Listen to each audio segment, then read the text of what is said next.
It's surprisingly easy to get a washed-out HDR picture with desaturated colors and blown-out highlights on the Nintendo Switch 2 in dock mode because of 5 problems that make the adjust HDR settings on the Switch 2 almost impossible to configure correctly. Let me explain. On the first test pattern with 2's, you are supposed to adjust the Nintendo Switch 2 upwards or downwards such that the sun on the right disappears, while still keeping the sun on the left visible.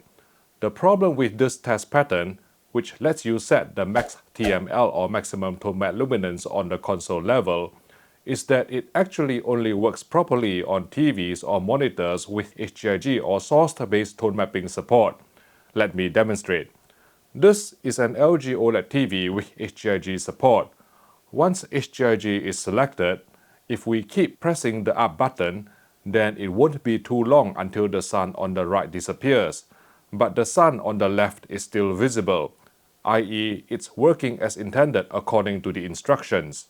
However, if your TV doesn't support HGiG, and we're going to simulate this by disabling HGiG on this LG OLED, then you will find that you will need a very high number of clicks before the sun on the right disappears, at which point the sun on the left will only be faintly visible rather than clearly visible.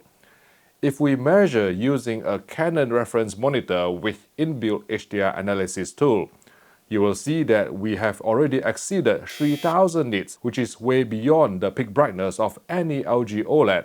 So what's going on here? Well, without HGiG enabled, the TV will always tone map HDR content by performing some roll-off to preserve more bright highlight detail, therefore delaying the sun on the right from disappearing, even after you increase the max TML setting to beyond the true peak brightness capability of the TV. Which brings us neatly to the second problem. When adjusting the sun from one level to the next on the Nintendo Switch 2, there are more steps than in an IKEA manual. On the PS5, there are only 32 steps going from the darkest level of 100 nits to the brightest level of 10,000 nits. The Xbox Series X is more granular, with a difference of 50 nits between each level.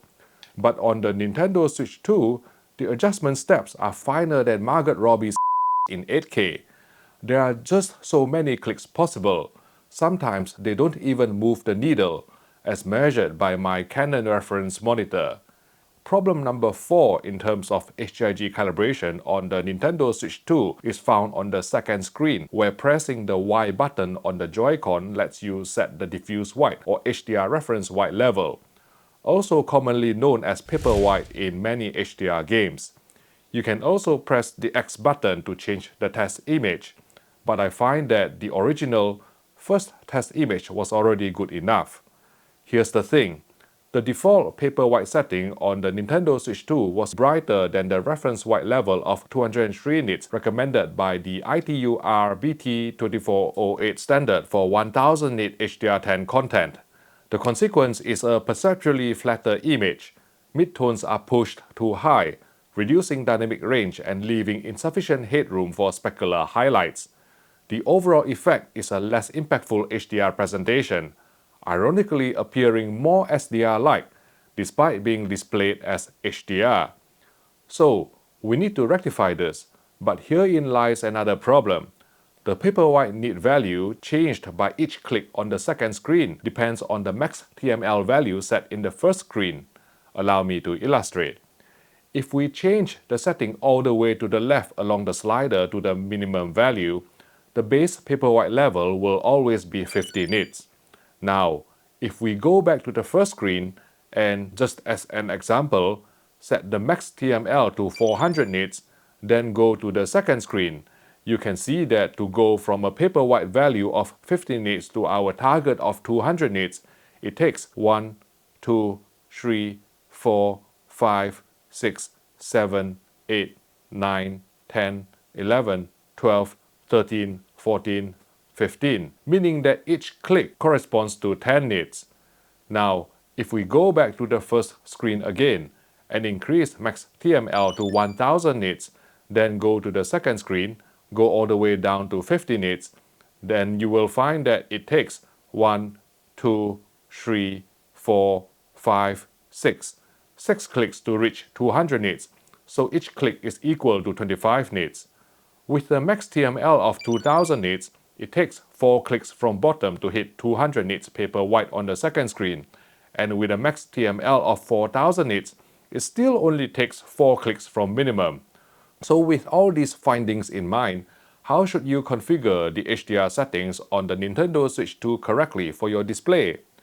Well, it depends on whether your TV or monitor supports HGiG or source-based tone mapping with accurate PQ-EOTF tracking or not. If it does, most LG OLEDs since 2019 should provide HGiG support in game mode. Then first make sure you enable HGiG on the TV. On the first adjust HDR screen on the Nintendo Switch 2, go all the way down until minimum. The sun on the left should be black.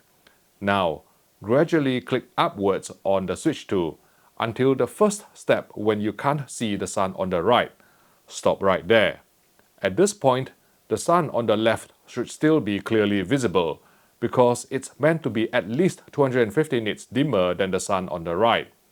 Click next to go to the second screen, then press the Y button to adjust the paper white slider. Here, it would be helpful to know the max TML value you have set in the first screen, and one slightly convoluted method is to use the HDR calibration screen on the Xbox Series X. Go to the second screen, press all 4 rear bumper and trigger buttons on the Xbox controller at the same time, and the exact max TML value will be displayed on the top right corner. Again, with HGiG enabled, go up until the checkerboard first disappears. This is your max TML value. If this number is below 1400, then just divide 6000 by this number. The result will be the number of clicks on the Nintendo Switch 2 you need to go up from minimum to achieve our target paper white luminance of 200 nits. If the max TML value is 1400 nits or higher, then just adjust the paper white setting to 4 clicks from minimum. Now, some of you may be playing HDR games in a brighter, non-reference environment, so you may want to set paper white to 250 or even 300 nits, in which case just use 8000 and 10,000 respectively as the numerator to find out the number of clicks you need to go up from minimum.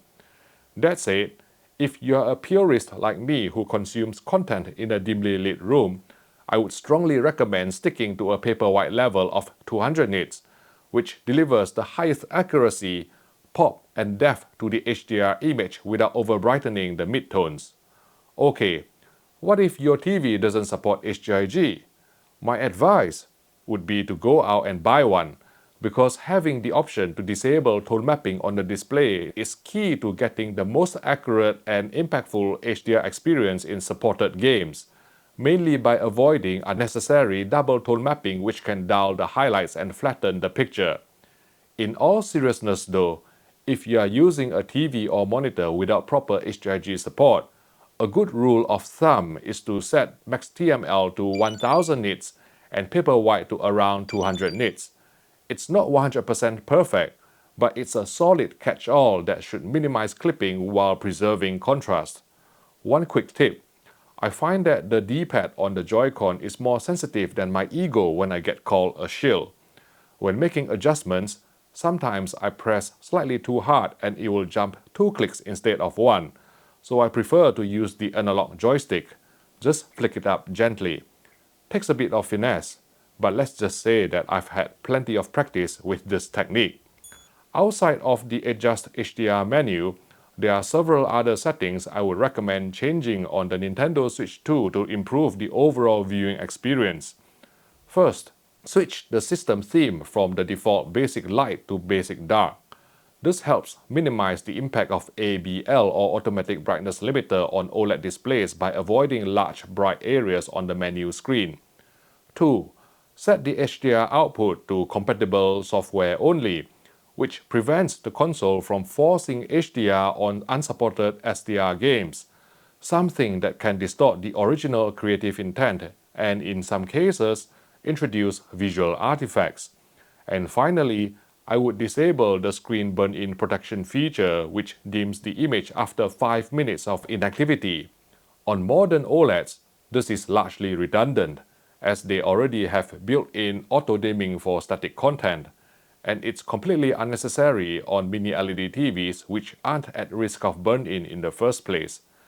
But by far the most important tweak you can make to improve your HDR gaming experience on the Nintendo Switch 2 is setting the adjust HDR values correctly, ideally on a display that supports HGiG or source-based tone mapping.